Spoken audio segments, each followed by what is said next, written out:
Fighters, today I'm going to touch a little bit about content marketing for contractors and how to make yourself the best and only option for your prospects to the point where they'll wait a year or more for you to come out and do their project because they're so invested in you as a company.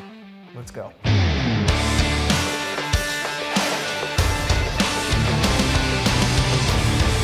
All right, so my friends, I'm going to give you an abbreviated little coaching session here on something that we do for our members in our Battleground program and our workshops and things like that. I'm going to just kind of skip along the surface here to open your eyes to the power of content marketing.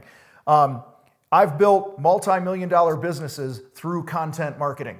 Okay, that's what I do. That's what you're watching right now. This is content marketing, where you educate people, you meet a need, you make their life easier, you give them something that's helpful, and over time, your company just organically grows from that. All right, and now I understand there's ads and all these other that we partake in here and there, but our foundational marketing strategy in the Contractor Fight is literally to be the best educators in our industry. That's why we produce more free content than anybody on the planet doing what we do. And that's why we're helping tens of thousands of contractors literally all around the world. All right, this is a long game play for me. I'm not saying that some pieces of content don't perform right away and kick ass, but just the expectation is I'm going to create content. It's going to live online. It's going to live out there in the world. It's going to build our brand. It's going to position us as the experts.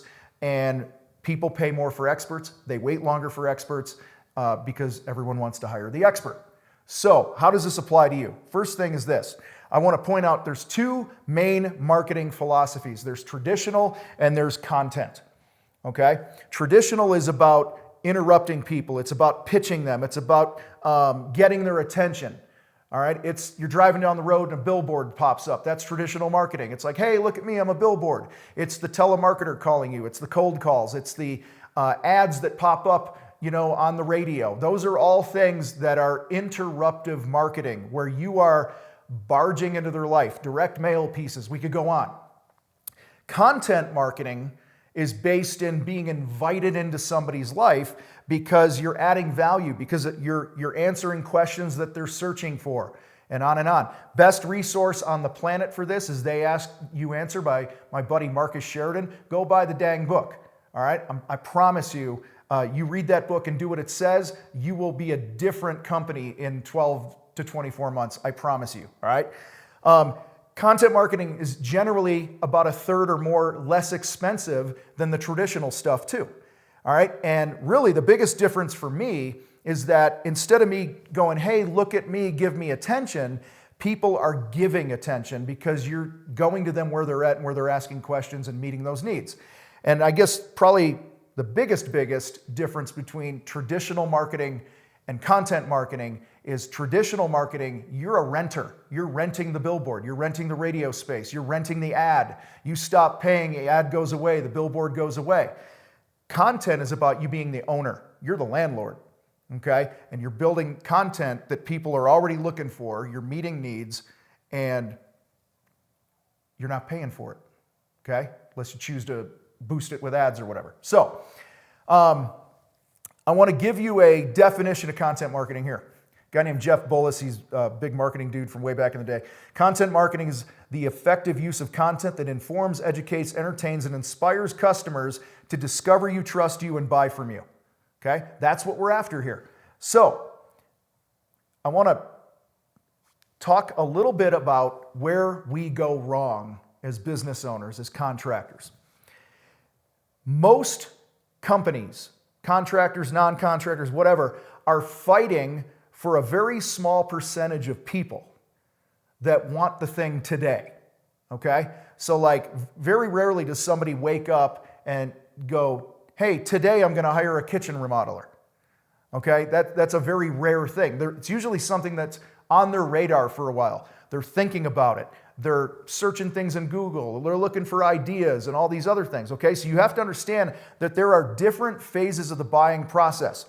I was in a training well over 10 years ago where there were some stats that were done, and it was a they had all this marketing data, and they gave an example of 100 clients in your area. So I want to picture you, whatever your trade is, there's 100 ideal clients in your area right now, okay? And how this breaks down, all right?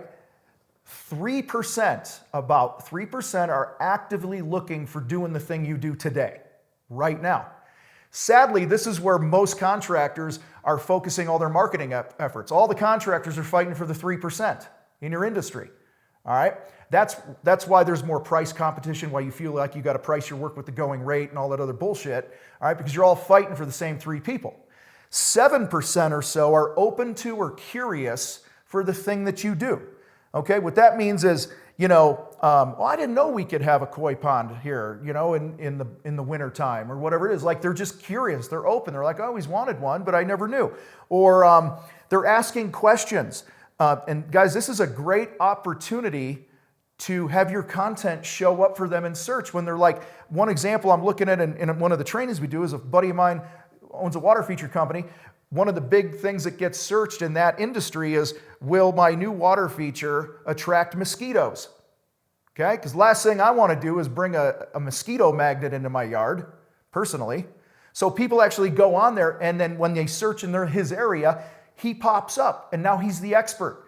And there's a library of all these questions and what happens to the fish in winter and all that stuff, okay? So that's 7%. Then there's about 30% that want to do the thing you do in the future, all right? They're not ready today because they got to pay off college. Billy's got his last semester of college, right? And so once we pay that off, I'm not spending money on my kid going to college. He's an adult. He's out of the house. He's on his own. I'm not supporting his ass anymore. Now I got some money that I could do the project that I've wanted to do for the longest time.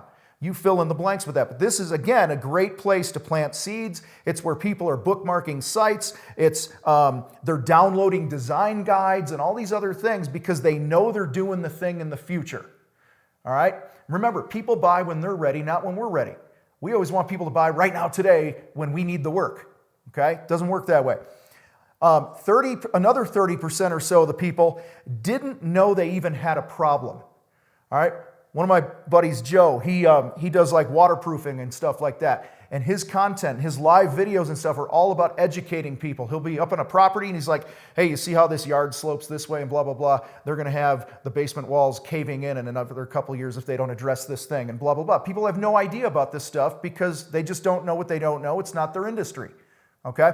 And then the final 30%, they're just never going to be your customer anyway, so we don't care about them. But the important thing here is to know that people are in different phases, okay?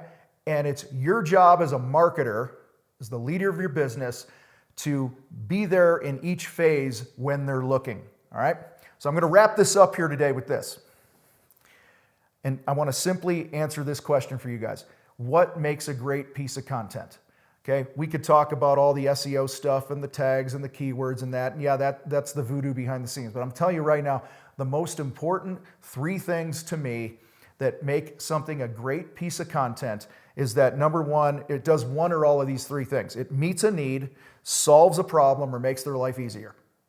Okay? Meets a need, solves a problem, or makes their life easier. Heck, a lot of you guys that watch this channel, you come here because we do that for you in the fight. Okay? We create content that does one or all of those 3 things for home improvement contractors. So keep that in mind. What is not a good piece of content is you go, oh, I heard I should be blogging, and so I'm going to blog, and your first blog is, save 15% on painting in February. Okay? That's pitchy. All right? Don't be pitchy. The ratio, I don't know the exact percentage here in the fight. We give little plugs for our Battleground program and events that we're doing and stuff, but probably 85%, 90% of what comes out of our mouth and the content we create across the board, all channels and stuff like that, very little promotion, okay? Because create a great content is about building a relationship, building trust, all right? And that's one of the things I'm super proud of, and I thank you guys for being part of the Contractor Fight, because we have a pretty dang engaged community of people that are helping each other, and I'm super proud of that. So guys, here's my challenge for you before we get out of here today. I want you to sit down with your team and go, what are the top 10 questions that we get about our industry, about the thing that we do? So I'll give you an example. As a house painter for many years, doing thousands and thousands of jobs, we would hear things like, should I use flat or eggshell paint? How do I wash the walls after they're painted? How do I do a touch-up? How much does it cost to stain a deck? How much does interior painting cost? These are all things that people are searching. And when you start, my challenge is list those things out and then answer them. Turn a camera on, stand in the room and go, hey, one of the biggest questions we get all the time is, should I use flat or eggshell paint? We're on a project right now where this room actually has flat, and the reason they wanted flat in here was this, this, this, and this, and now let me take you in here and show you the eggshell. See, there's a different sheen, this is more washable, this you can touch up, blah, blah, blah. You educate. And then you can take that video. Don't worry about polishing the thing. Okay, you're gonna get better the more you do this stuff. If you don't want to go on video right away, peck it out on the typewriter. I just said typewriter, that's funny. On the computer screen, or what's it called? Keyboard, that's what I was looking for. Yeah, I actually used to use a typewriter, you guys, way back in the day. So, commit to creating content every week. All right, the time is gonna pass no matter what, okay? How are you gonna spend that time building your brand? This, to me, is the best, the easiest, and most trustworthy way to do it. And I'll leave you with this. The content, earlier I said everybody's fighting for those 3% or so of customers. Everybody wants work today, Well, if you want work today a year from now, get your head around that. If you want work today, 1 year from now, create content and you will have work and more leads and more sales of the right types of customers. A lot of you right now, your phone's ringing off the hook, but it's a bunch of the tire kickers, people will never pay your prices, and it's stressing you out because you can't keep up. All right? Imagine just having people that were a good fit for you call you, and they were already ready to hire you because of the time they spent on your site and the number of months or whatever they've been consuming your content, and they just knew when the time was right, they were going to pull the trigger with you and hire you. So guys, trust me on this, all right? This is our #1 philosophy in any company that I own, is we're the best educators, all right? And it will never change because that's something nobody can ever take away from us, all right? I want to be the landlord, not the renter. You guys rock. I got to roll. Share this with another contractor. Don't forget to subscribe. And for God's sake, implement what you learn here. I'm out.